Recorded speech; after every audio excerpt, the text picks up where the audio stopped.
सास बहू की लड़ाई कहानी। अविनाश, तुम कब मेरी बात सुनोगे? आखिर मैं तुम्हारी पत्नी हूँ, काव्या ने गुस्से में अविनाश से कहा। अविनाश बिना बोले घर से बाहर निकल गया। अब ऐसा हर दिन होता है। काव्या अपनी सास सुलोचना जी की बहुत इज्जत करती थी, लेकिन सुलोचना जी हमेशा उसे नीचा दिखाने की कोशिश में लगी रहती थी। आज भी वहीं काव्या ने सुबह जल्दी उठकर नाश्ता बनाया। अविनाश को सूजी का हलवा बहुत पसंद था, इसलिए उसने नाश्ते के साथ हलवा भी बनाकर सभी को परोस दिया।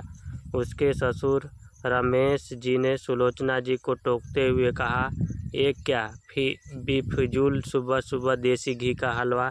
सुलोचना जी ने काव्या को डांटते हुए पूछा, क्यों बहू, ये देसी घी क्या तेरे मायके से आया है? माँ जी, उन्हें हलवा बहुत पसंद है, इसलिए थोड़ा सा बनाया है। यह कहकर काव्या अविनाश की तरफ देख रही थी, शायद वो कुछ बोले। तभी सुलोचना जी ने कहा, मैं सब जानती हूँ, मेरे बेटे का बहाना करके खुद खाने का मन होगा। अविनाश चुपचाप नाश्ता करते रहे। काव्या की आंखों से आंसू झलक गए। इससे ज़्यादा बुरा तब लगा जब अविनाश बिना हलवा खाए ही ऑफिस के लिए चल दिए। काव्या घर का काम समेटने में लग गई। इधर सुलोचना जी बाहर ड्राइविंग रूम में बैठकर बड़बड़ाती रही। काम करके काव्या अपने कमरे में जाकर रोने लगी। कितने नाजों से पाला था उसे उसके पापा ने, उसे आज भी याद है। एक बार उसने गाजर के हलवा बनाने के लिए कहा था, लेकिन माँ ने सूजी का हलवा बना दिया था। पापा को जब यह पता लगा तो वे तुरंत बाजार गए, वहाँ से ढेर सारा गाजर का हलवा लाए थे और उस दिन बिना कहे 2 दिन 3 दिन में गाजर का हलवा बनने लगा। आज उसे सूजी के हलवे के लिए इतनी बातें सुनाई जा रही है। उससे गुस्सा सास ससुर पर नहीं, अविनाश पर था, जो कि कुछ नहीं बोल पाए। शाम को जब उसने अविनाश से शिकायत की तो वे बस इतना ही बोले, इस घर में केवल माँ की पसंद का खाना बनता है, आगे से मेरी पसंद का कुछ मत बनाना। काव्या ने अविनाश से बात करनी बंद कर दी। आखिर क्या कसूर था काव्या का? यही कि वह अविनाश से बहुत प्यार करती है। इसी तरह कुछ दिन बीत गए। एक दिन काव्या ने सुलोचना जी से कहा, माँ जी, मैं अपने घर जाना चाहती हूँ कुछ दिन के लिए। अगर आप कहें तो आज ही चली जाऊँ।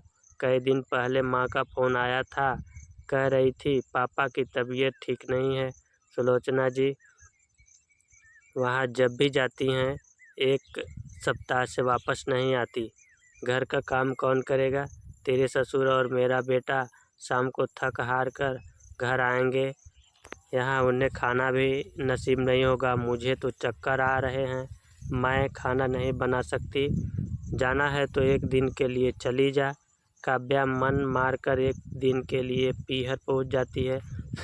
वहीं पहुंचकर उसे और भी आश्चर्य होता है, भाभी मम्मी पापा कहाँ गए? काव्या ने घबराकर पूछा। उन दोनों का घर में मन कहाँ लगता है, तीर्थ पर गए हैं, न जाने कब आएंगे। वैसे तुम कितने दिनों के लिए आई हो? क्योंकि मुझे भी अपने पीहर जाना है। संगीता भाभी का यह व्यवहार देखकर काव्या चौंक गई, क्योंकि ये वही भाभी है जो उनसे बहुत स्नेह जताती थी। काव्या सोफे पर बैठी सोच रही थी, अच्छा, वो जो भैया ने मकान के पेपर साइन करा लिए थे, मैंने अपना हिस्सा छोड़ दिया था, शायद उसी साइन के लिए मेरे से प्यार जताया जा रहा था। काव्या उठ खड़ी हो गई।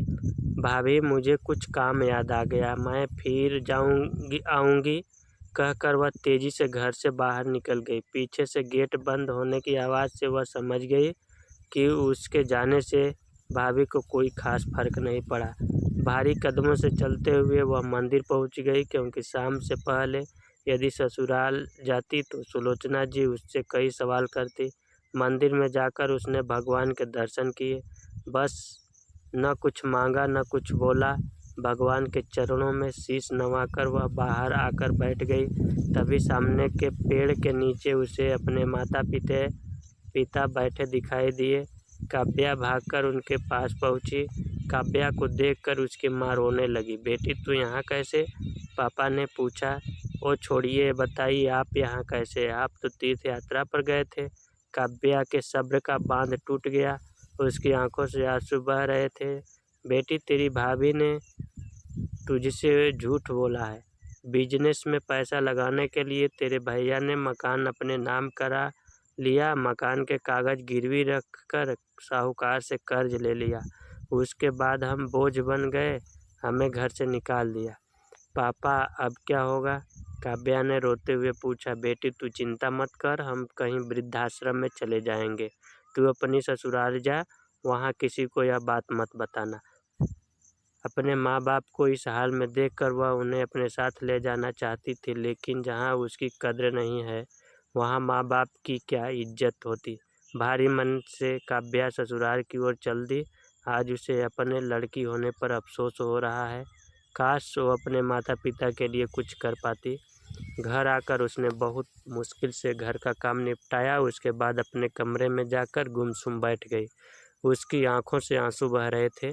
अविनाश अपने ऑफिस के काम में लगे हुए थे। जब वे सोने आए तो काव्या से पूछ बैठे, क्या बात है?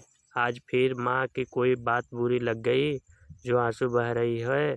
काव्या अपने को रोक नहीं पाई और उसने रो रो कर सारी बात अविनाश को बता दी। क्या माँ पिताजी को यहाँ ले आएं? वे इस उम्र में कहाँ जाएंगे? अविनाश ने कोई जवाब नहीं दिया और करवट लेकर सो गए। इस बात से काव्या को बहुत गुस्सा आया। आज से मैं भी इनके माँ बाप की सेवा नहीं करूँगी, देखती हूँ कौन इनकी सेवा करेगा। रोते रोते काव्या सो गई।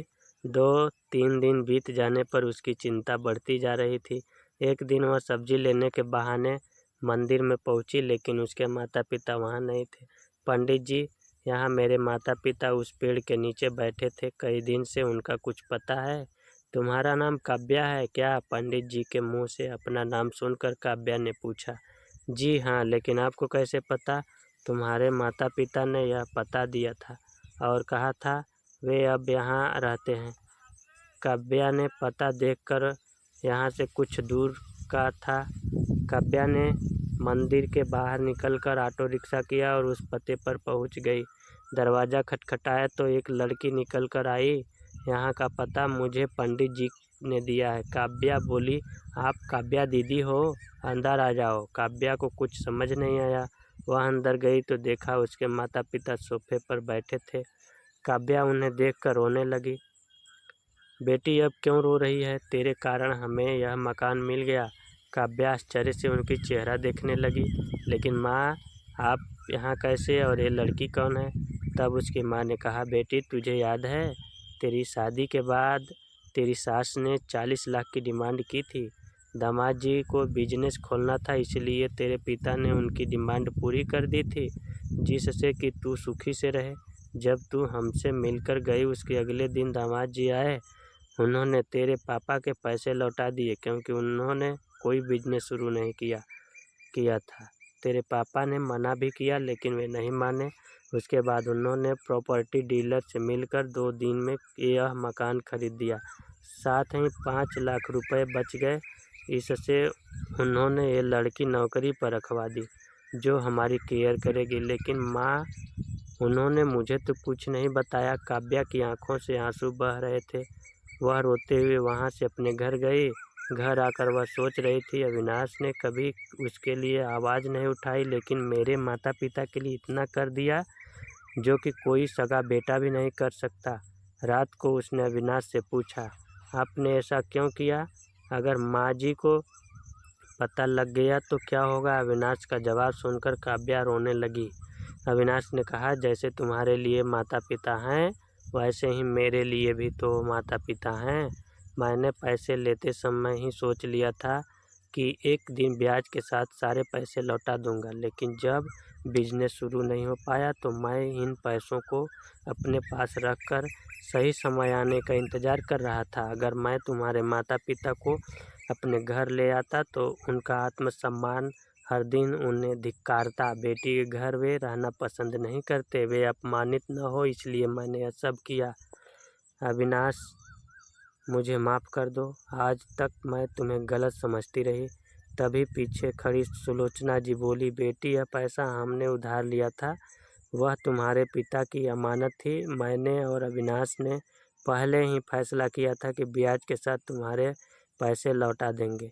चल अब सो जा, सुबह नाश्ता टाइम पर नहीं बना तो अच्छा नहीं होगा। उनकी बात सुनकर काव्या, अविनाश और सुलोचना जी जोर से हंसने लगे। थैंक यू, धन्यवाद। लाइक एंड सब्सक्राइब शेयर करिए ऐसे ही कहानी के लिए।